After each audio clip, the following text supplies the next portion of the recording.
Okay, ಇವತ್ತು ನಾವು ಕಾಂಡಾಯಿ ಮೀನು ಮಾಡ್ತಾ ಇದ್ದೀವಿ. ಇದರ ಸಾಂಬಾರು ನಾನು ತೋರಿಸ್ತೇನೆ ನಿಮಗೆ. ಕರಿ ಯಾವ ರೀತಿ, ಗ್ರೇವಿ ಯಾವ ರೀತಿ ಮಾಡೋದು ಅಂತೇಳಿ ಸ್ವಲ್ಪ ಡಿಫ್ರೆಂಟ್ ರೀತಿಯಲ್ಲಿ ಮಾಡೋದು. ಯಾಕೆಂದರೆ ಇದು ಸ್ವಲ್ಪ ಸಿಹಿ ಇರುತ್ತೆ, ಹಾಗಾಗಿ ಇದಕ್ಕೆ ಖಾರ ಸ್ವಲ್ಪ ಜಾಸ್ತಿ. ಫ್ರೈ ಕೂಡ ಮಾಡ್ತಾರೆ, ಚೆನ್ನಾಗಾಗುತ್ತೆ. ಫ್ರೈ ಕೂಡ ಮಾಡ್ಬೋದು ನೀವು ಬೇಕಿದ್ದರೆ ನಿಮಗೆ. ಆದರೆ ಸಾರು ಮಾಡಿದರೆ ಇನ್ನೂ ಕೂಡ ಚೆನ್ನಾಗಾಗುತ್ತೆ. ಹಾಗಾಗಿ ಅದೇ ರೆಸಿಪಿಯನ್ನು ನಾನು ಇವತ್ತು ತೋರಿಸ್ತಾ ಇದ್ದೀನಿ. ಸಾರಿಗೆ ಮಸಾಲ ಒಳಗಡೆ ಅಮ್ಮ ತೆಗಿತಾ ಇದ್ದಾರೆ, ಅದನ್ನು ನೋಡ್ಕೊಂಡು ಬರೋಣ. ಬನ್ನಿ. ಹಲೋ ಅಮ್ಮ, ಮಸಾಲ ರೆಡಿ ಆಯ್ತಾ? ಮಸಾಲ ರೆಡಿ ಆಯಿತು. ಬಾ. ಏನೆಲ್ಲ? ಮೆಣಸು, ಹುಳಿ, ಅರಸಿನ, ಜೀರಿಗೆ, ಕೊತ್ತಂಬರಿ, ಓಕೆ, ಸಾಸಿವೆ, ಈರುಳ್ಳಿ, ಬೆಳ್ಳುಳ್ಳಿ ಮತ್ತೆ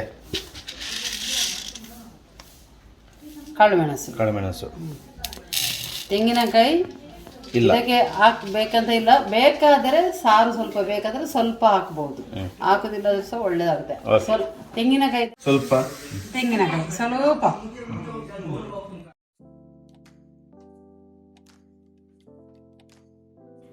ಓಕೆ, ಇವಾಗ ಮೀನನ್ನು ಕಟ್ ಮಾಡೋಣ. ನಿಮಗೆ ಯಾವ ರೀತಿ ಪೀಸಸ್ ಬೇಕು ನೋಡಿ ಆ ರೀತಿ ನೀವು ಮಾಡ್ಬೋದು. ನಾನಿಲ್ಲಿ ತುಂಬ ದೊಡ್ಡದಾಗಿ ಮಾಡ್ತಾ ಇಲ್ಲ, ಪೀಸಸ್ ಸ್ವಲ್ಪ ತೆಳುನೇ ಮಾಡ್ತೀನಿ. ಸಾರಿಗೆಲ್ಲ ಚೆನ್ನಾಗಾಗುತ್ತೆ, ಮಸಾಲೆಲ್ಲ ಚೆನ್ನಾಗಿ ಇಳಿಯುತ್ತೆ. ಫ್ರೈ ಮಾಡೋದಾದರೂ ನೀವು ಹಾಗೆಯೇ ಸ್ವಲ್ಪ ಇದಕ್ಕಿಂತನೂ ಸ್ವಲ್ಪ ತೆಳು ಮಾಡಿ. ನಾನು ಸಾರಿಗೆ ಅಂತೇಳಿ ನಾನು ಇಷ್ಟು ದಪ್ಪ ಇಟ್ಟಿದ್ದೀನಿ, ಯಾಕೆ ಗೊತ್ತಿಲ್ಲ, ಇಲ್ಲದ್ರೆ ಸಾರಲ್ಲಿ ಅದು ಹುಡಿಯಾಗಿ ಹೋಗುತ್ತೆ.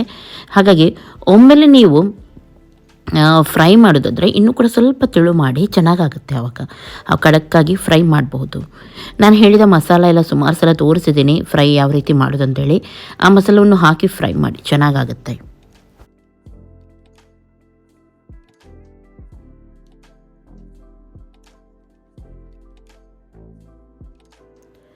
ಮಸಾಲ ಇವಾಗ ಗ್ರೈಂಡ್ ಮಾಡಿ ಹಾಕಿದ್ದೀವಿ ನಾವು. ಅದಕ್ಕೆ ಬೇಕಾಗುವಷ್ಟು ನೀರನ್ನು ಸೇರಿಸಿ, ತುಂಬ ನೀರು ಜಾಸ್ತಿ ಹಾಕಬೇಡಿ. ನೀರುಳ್ಳಿ, ಶುಂಠಿ ಹಾಗೂ ಹಸಿಮೆಣಸಿನಕಾಯಿಯನ್ನು ಕಟ್ ಮಾಡಿ ಹಾಕಬೇಕು. ನೋಡಿ, ಚೆನ್ನಾಗಿ ಮಿಕ್ಸ್ ಮಾಡಿ. ನಾವಿಲ್ಲಿ ತುಂಬ ತೆಳುವಾಗಿ ಮಾಡ್ತಾಯಿಲ್ಲ, ಹಾಗಂತೇಳಿ ತುಂಬ ದಪ್ಪನೂ ಬೇಡ, ಹದವಾಗಿ ಇಡಿ. ಹಾಗೂ ರುಚಿಗೆ ತಕ್ಕಷ್ಟು ಉಪ್ಪನ್ನು ಕೂಡ ಹಾಕಿ ಇದನ್ನು ಕುದಿಸಿ. ನಿಜವಾಗ್ಲೂ ಹೇಳ್ತೀನಿ, ಈ ಮಸಾಲ ತುಂಬ ಚೆನ್ನಾಗಾಗುತ್ತೆ. ಇದೇ ಮೀನಿಗೆಲ್ಲ, ಬೇರೆ ಯಾವುದೇ ಮೀನಿಗೆ ಕೂಡ ನೀವು ಈ ರೀತಿ ಮಸಾಲ ತೆಗಿಬೋದು. ಸ್ವಲ್ಪ ಸಿಹಿ ಇರುತ್ತೆ ನೋಡಿ ಮೀನು, ಅಂಥದಕ್ಕೆ ಈ ಮಸಾಲ ತುಂಬ ಒಳ್ಳೆಯದಾಗುತ್ತೆ. ಓಕೆ, ಇವಾಗ ನೋಡಿ ಕುದಿ ಬರ್ತಾ ಉಂಟು. ಕುದಿ ಬರುವಾಗ ನಾವು ಏನು ಮಾಡಬೇಕಂದ್ರೆ ಇದಕ್ಕೆ ನಾವು ತೆಂಗಿನ ಎಣ್ಣೆಯನ್ನು ಹಾಕಬೇಕು. ನೋಡಿ, ಹೀಗೆ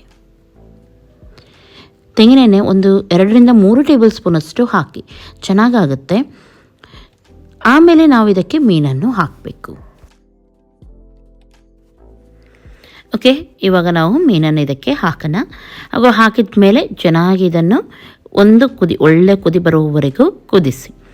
ಆಮೇಲೆ ಉಪ್ಪು, ಹುಳಿ, ಖಾರ ಎಲ್ಲ ಚೆನ್ನಾಗಿದೆಯಾ ಅಂತ ನೋಡಿ ಕೆಳಗಿಳಿಸಿದರೆ ಆಯಿತು.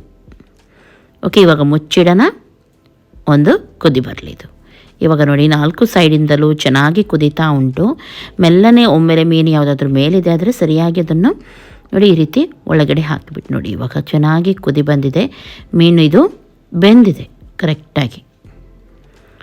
ಸೂಪರ್ ಆಗುತ್ತೆ. ಈ ರೀತಿ ಒಮ್ಮೆ ನೀವು ಟ್ರೈ ಮಾಡಿ, ಹಾಗೂ ಹೇಗೆ ಆಗಿತ್ತಂತ ಹೇಳಿ ನನಗೆ ಕಮೆಂಟ್ ಮಾಡಲು ಮಾತ್ರ ಮರಿಬೇಡಿ.